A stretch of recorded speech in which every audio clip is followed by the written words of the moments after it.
Hello, TikTok folks. I'm live for Shift Hustle, episode 3.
Probably the wrong fucking mic, too.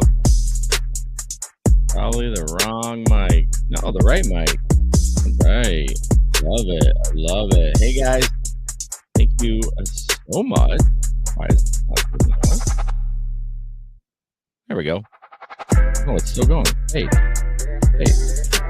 Oh, I gotta hit this button. There we go. Adding some new things to the show for this show. Hold on, the camera's off. Welcome to the Shift Hustle Show, episode 3, where I help you own the hustle and navigate the plot twist. And I had like a whole plan for tonight, but then I see Mo Side Hustles post this video about no tax on tips. And I'm like, what? And so apparently one of her insiders, I will call them, got an email that stated that you went viral with it, Mo. She's on TikTok right now. An email that stated that up to $25,000 is going to be not taxable on the tips. I haven't gotten an email. I don't know if anyone else hey Josh, if anyone else has gotten an email about it, but I think it was, her name's Kelsey. I don't know what her name is on TikTok, but apparently she got the email that says that is going to be a thing. So I haven't gotten any confirmation on that at all. But yeah, if any of y'all are in here have seen anything like that, I would like to see. I mean, it's not when you it's Gabe, when you file. Yeah, you don't get like a credit in your account. Like, obviously it's you file because you don't get any taxes taken out. Sorry, my hair is like, I just got in from mowing the lawn and it's a little damp. I know you wanted to know that. So yeah, I think it's a good thing. Like I said, I'm saying Kelsey didn't get that email, but like, I don't know. I haven't seen anything else out there. So yeah, check that out if you see anything. A couple of things I want to talk about tonight. Obviously, this is new for me, just monologuing. I do appreciate people on TikTok and YouTube. I decided to bring it to YouTube because it's a lot of times it was a lot of crickets on TikTok, and I just, you know what, it's tough to it's tough to monologue by yourself without anyone commenting, stuff like that. So yeah, I wanted to talk about what are your thoughts about messaging during delivery and a couple of things when you are slow and waiting around, or are you driving around, like kind of stuff like that. And then driver pet peeves. So there's a couple Reddit posts I want to go over. And then there's a new service out there. I saw it on Reddit. I spend so much time on Reddit and TikTok. It's kind of one of those things where my main focus is on social media for not just for gig work, but for everything. So I find a lot of stuff. And there was someone posting about I'll give you the website so you can look it up if you want to. There's not a ton to it, but it's gigshield.org. That's always a little sus too when it's .org. So the first thing I wanted to show you is everyone's live tonight. Who else is live, Josh? So this picture, give me a second here. I got to be careful because, I'm not going to be on the show on Thursday, but you still need to show up because Larry and Gabe are running the show. I am going to a concert. Thanks, Mo, for the heart. Woo! Going to a concert Wednesday night. So anyways, here we go. Did DoorDash just start sending this message to drivers recently? God damn, I can't freaking read that. I should have kept a copy of it, but it says DoorDash support. If there's a delay, consider basically like they may have slowed down somewhere and they're prompting you to leave to send a message to your customer, and they have prompts of like, hi, I'm still waiting for your order. Sorry, there's a long line right now and it looks like the store is delayed. So my question to you all, and you probably know my answer or what I think, is do you send messages to your customers when you are let me get this off. Sorry. I got a hat and a mustache. Holy shit. Sorry. I was looking at TikTok. Mo's like spamming me. I love it. When you are doing deliveries, do you communicate with your customers? I know there's so many different opinions out there in regards to like communicating with your customer. I don't. I mean, I don't know what it is. Like, I talk in this show. I talk on the other show. I have a great time. I talk too much. Like the last show, I had so much fun, and I felt bad with Larry. And you guys are used to this too, but I squirrel out and then I talk too much. But when it comes to like interacting with people I don't know, and even though I, don't, I know some of you. I mean, obviously, some of you actually, no one I have actually met is in the chat, except Gabe, of course. But I don't know. I just don't feel like the extra communication is worth it. But I'm beginning to think maybe it might be. Maybe it might be just. I mean, I don't know. Like when everything is just normal, what else do I say? I don't know. I just think it's kind of redundant. But I would try it. This is the thing. We need more nerds that do DoorDash or gig work that can like create spreadsheets with all that stuff. Like the data is great. Like these gig apps have so much data on us, but we have none on them. So it would be cool to have some data on if that kind of connection works with people. Bubba Sue says I do message sometimes if there's delays.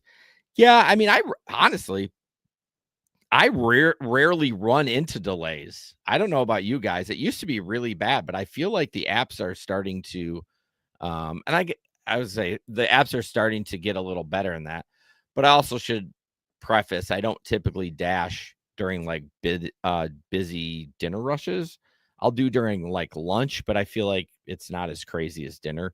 But I rarely walk into a restaurant that I have to wait for. But Bubba Sue, like if you walk into Panera and it's like slow, right? But if you did have to wait, would you immediately message them, or if you just feel in your, you got that internal clock that says, "Ooh, I am been here a long time," or do you base it on like all the due dates on DoorDash? Because I know you have to be there at a certain time and so on and so forth.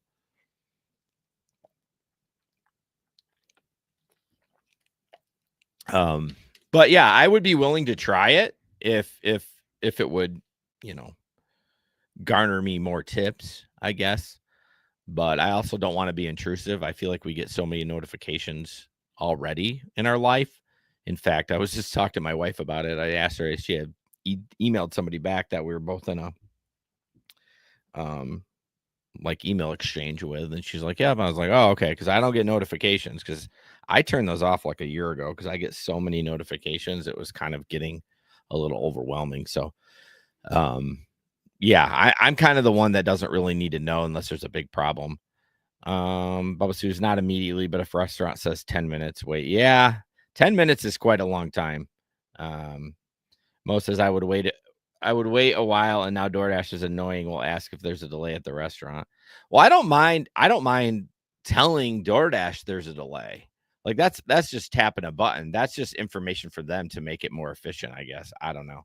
I mean, yeah, it is annoying, I guess, but to me it's, you know, I don't mind letting them know, hey, this is what's going on. Plus, I don't want to get in trouble either, right? So if it truly is a wait, I'm going to definitely put that on there. So, one of the other things I want to talk about is, and this was big when I did Uber driving, and I know Josh does. Um, I don't know, and Gabe still does. I rarely do, like rideshare. But one of the questions was, do you all stop after each ride and wait for the next ping, or do you drive around town to certain areas? I can give you what I did. I would always, well, let me back that up. Uh, when I was driving my Honda Pilot, it got 17 miles to the gallon. So when I dropped somebody off, unless I was in like BFE, right? We all know what BFE is, right? I just want to ask if everyone knows what BFE is. I would get dropped off, drop on BFE. I would drive back to the city area. But normally, if I drive in the city, I stop and park and I would wait. Yeah, Gabe says usually I have rides in queue. Yeah, I mean, I guess if you're working during a busy time, that's true. Um, you do have a ride in queue, but let's say you didn't. Let's hypothetically back in the day when maybe it wasn't as busy, like during the day or something. I typically would just park for like 10-15 minutes and then I guess I would move. But man, that's a lot of freaking gas to just, drive around. Hey, Mary, nice to see you. Mo says I live in BFE. I don't know if everyone knows what BFE is, though. Uh, First comment says 80% of the time I get my next ride before I drop off the current one, like Gabe said, but when I don't, I head towards busier areas. That's fine. I tend to do a 10 p to 3 a.m. shift on weekends at the shore, so if I have no ride, I head towards the usual bars. Depending on how busy it is, I usually get a ride right after. Um, well, I mean, I guess this can apply to ride or to delivery too. Uh, it doesn't just have to be rideshare, I guess. Hey, Steve, yeah, solo. Oof, tell it's not for the faint of heart. I know you've done it for a while, but trying this out this summer. But yeah, I mean, I guess it applies to food delivery. Obviously not Walmart Spark, because you're going to a Walmart, but I don't know. I don't like driving around. I think it wastes a lot. But now that I use an electric car, it's not as crucial for me. So I definitely might buzz out of the area I'm in. I mean, it's all situational, of course, right? I mean, depending on where you drop off and stuff like that. But so going back to Gabe's comment, does it really anytime you are doing rideshare, you always have one in the queue because you're driving during the day. So uh I would assume that it wouldn't be that busy. I mean, is it airport runs or what is it? I'd be curious on that. Um, yeah, he says. Yeah, good job. Yeah, that really helps. I asked like 17 questions. Um, you still didn't comment. What's BFE? Does anyone know what BFE is? Yeah, bro, full electric for 2 years. No, not hybrid electric gas. No, full electric. 2023 Chevy Bolt. Yep. Lots of medical appointments. Oh, fuck. I hate those. I hate those. Medical appointments are the worst, but it's got to be done. I can't believe you didn't know that, Steve. Yep, full electric. It's been great, honestly. I never well I won't say I ever have gotten close to running out, but uh it cost me about $8 to fill up at night charging. So, and that's if I'm dead, like rolling in with like 10 miles left. But yeah, no, full electric. A lot of people, man, a lot of people give full electric a lot of shit, and I don't understand the hate from it. I just don't.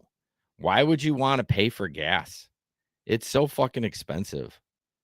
And then we go back to the comment, what do you do after each stop? I mean, if you're driving a big SUV around, you're just going to dick around and drive around and just waste gas. I mean, it's asinine to me. And people just, again, they get so fussy when you're like, oh, electric cars. Like, you look at any Facebook group, somebody brings it up. I always say, oh God, get ready to get freaking lambasted. I don't understand the hate. Now, I will say, if you are in an apartment and you can't do any level 2 charging, it can be an issue. It definitely can be an issue, especially with my car. It charges very slow, and then I can only get up to like 50 kilowatts during a charge. Now, if you do a Tesla, you can get 80% in 20 minutes. So Tesla's got the market on that. Steve says, I like the hybrid gas combo where the first 50 miles are electric and charge. Yeah, honestly, those are game changers. I think when Megan is ready for a new car, we'll get it's a what is it called? A PHEV, plug-in hybrid electric vehicle. I don't know. You're going gas? You're getting rid of the Tesla, Josh? Damn, bro. Yeah. Well, you don't need a level 2 charger in the 220 outlets at your home with a 50 miles. You can plug that in at night and you'll be fine. You only need 110. I mean, I guess 220 will be a little bit more efficient. But if you're only doing 50 miles, I mean, but that's great for anybody that's like a homeowner and just not doing it for gig work. I mean, you'll never use gas, right? My wife, 13 miles there, 13 miles home from work, plug it in, run a few errands, never use gas unless she's doing longer trips. So I agree. Yeah, I think the plug-in hybrid is the way to go. Yeah, dude, 110 works. Although it's so slow. Like, when I drive up to my mother-in-law's cabin, I typically, in the summer, I get a lot more range, and I'll just plug in at her house on 110. It never fully charges though. It is definitely slow, but I think it's fine for if you're only up to 50 miles there. So going back to just wrapping up, I personally don't want to drive around a ton if I have a gas guzzler, but I wouldn't be opposed to it. With the electric car. But yeah, there are some comments here that say, about the gas. Here's some more hate. Someone's like, you've already lost if you have a car that uses gas. Someone's like, okay. And then some guys, oh, my Prius would like a word. Enjoy being chained to the electrical grid while having half the drivable range. See, that's the kind of hate, I just don't understand it. I mean, I guess if you're friggin' doing gig work like hardcore, and I mean, I don't know. I can't imagine you going through 300 miles, roughly 300 miles in a day on gig work, but that's just me. So, all right, our favorite topic, server error. What the fuck, Reddit? There we go. Driver pet peeves. Oh man, this is great for me.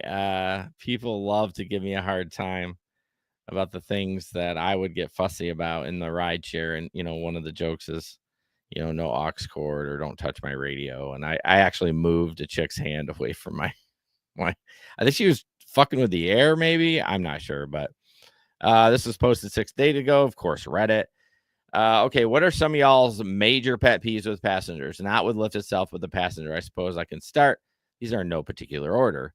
Being on FaceTime on a phone call with with a phone on speaker and the conversation being very loud from both parties, blasting music from their phone through the entire trip, begging to make additional stop outside of the one they've already made, waiting oh man, waiting until 4 minutes and 59 seconds to come out of to the car, being rude to me like I did something, going to a stop and a parent leaving their kids in their cars with me. I'm not a babysitter. He goes, I drive for Lyft and Uber both, and the passengers differ tremendously between the two. I prefer Uber passengers over Lyft passengers overall. I don't usually have irritation from Uber passengers. Interesting.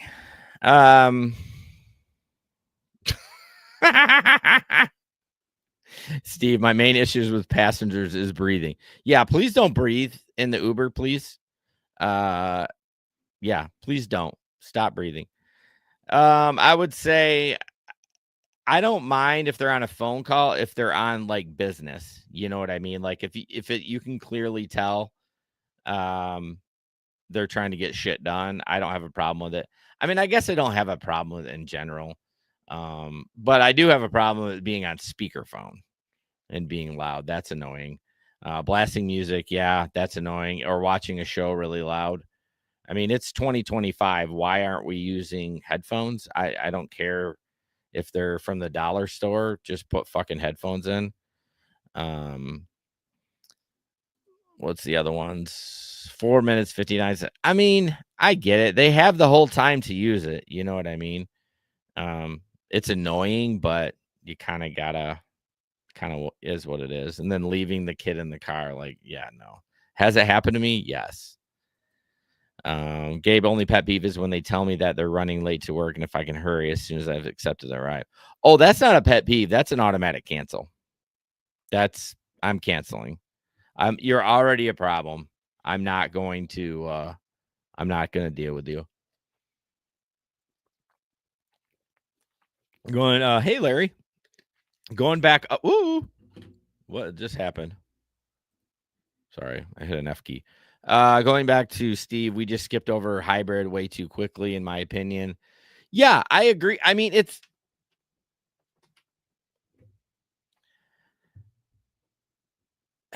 am I trying to say? I know that was a long pause. Usually that's when my co-host will step in because he knows I'm on the struggle bus.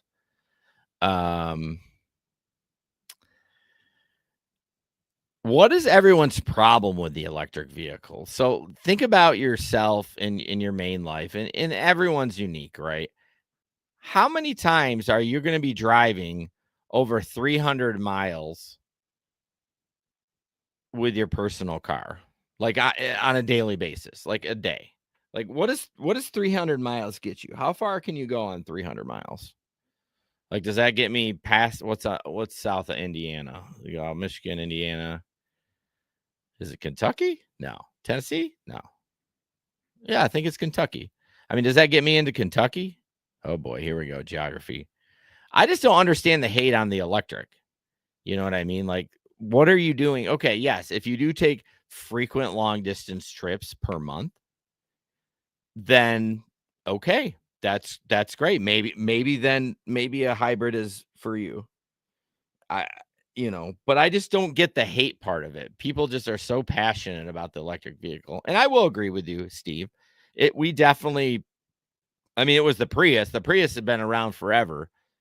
And then I don't know who kind of jumped on it next. Toyota, Honda, I don't know. Um but yeah, I mean, I think hybrid is good for everybody. I just don't like the hate that electric. I mean, I don't get butthurt with it. Um well, yeah, because again, electric cars and rideshare only works is if you have a level 2 charger at home. If you got a charger during the day, you're absolutely right. It's not going to work for you unless you have a Tesla. Teslas charge like freaking maniacs. They're so fast. So you can't say that about Tesla, other than it being more expensive to charge at a supercharger. Oh, I got my beard trimmed today and beard hair. So I just don't get the hate on it, but squirrel. So yeah, pet peeve. Did anyone else comment on that? Anyone on TikTok? No. Jason passengers like to be on speaker just to wreck your day. People are acceptable. Collateral. It's just fucking rude. It's just rude. I don't need to hear it. The other person probably doesn't know that you're on speaker. You could be saying some things that are, you know, inappropriate. But all right.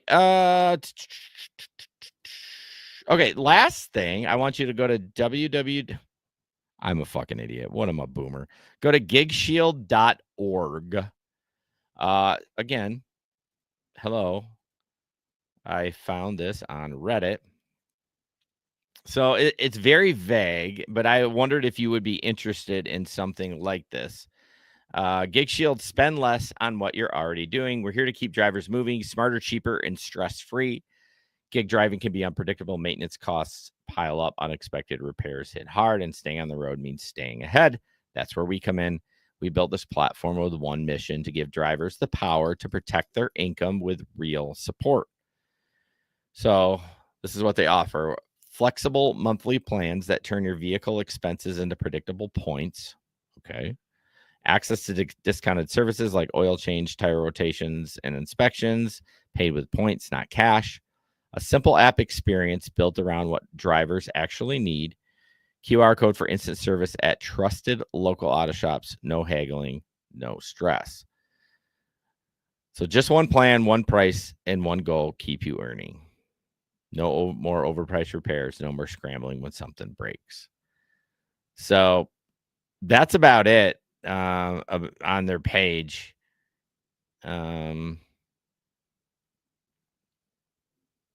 Okay, so if you go to their service, so they've updated this since I've been here.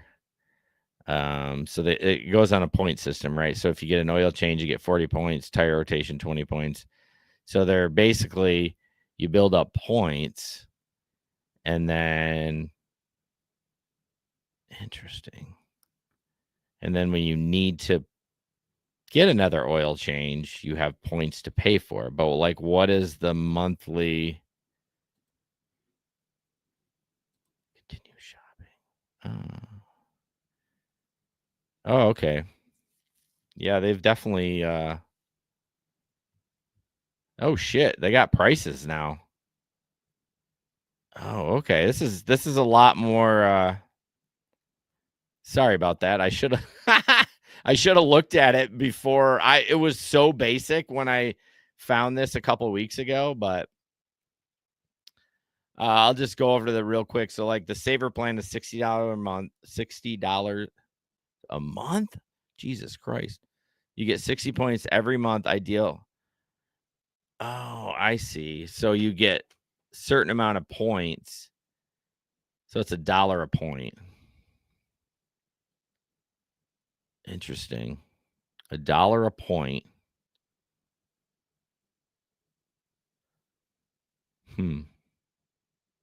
Sorry, I'm slowing down here because I'm. Oh, okay. So let's say you get, so it's $60 a month. This is the saver plan, right? You get 60 points.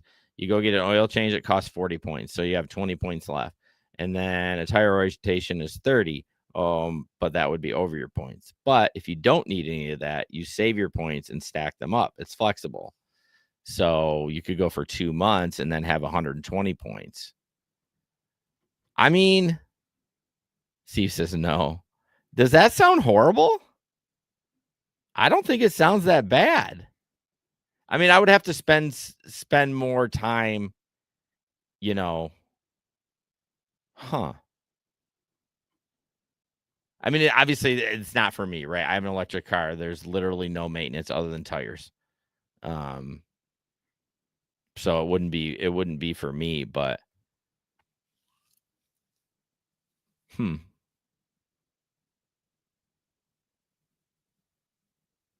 Once your shop network is finalized, you'll get early access to subscribe and redeem your first service.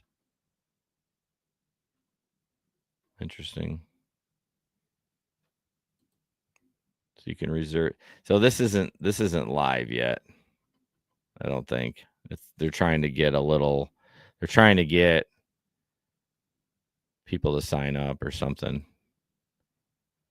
So you reserve it, and then what do you do? Interesting. Oh, cart. Okay. Yeah. I guess they're just trying to get you to reserve it. It's not going to cost anything.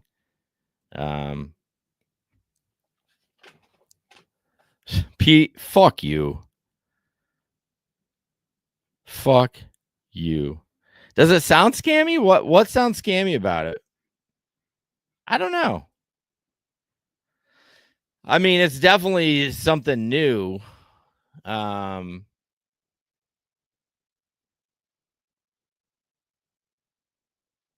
$100 one is great for steady gig drivers who drive 1,000 to 2,000 miles per month. Most drivers save 20 to 40% compared to paying cash at shops. I don't know. I think I would be. I think I'd like to interview them and see what they think. I mean, it all sounds scammy, right? Because it's like a different thing. You know what I mean? Anything that's different that we're not used to immediately comes out as scammy. I mean, even the AI thing, I didn't jump on the AI thing right away, and now I'm full bore on it. Honestly, I got to thank Faith for that because I chat GBT shit all the time. It's pretty incredible. Yeah, I don't know. I think I'm going to reach out to them, maybe if they're willing to come on for an interview, because I think that would be cool. Although I just see interested in joining, we're currently enrolling drivers in Dade County for early access.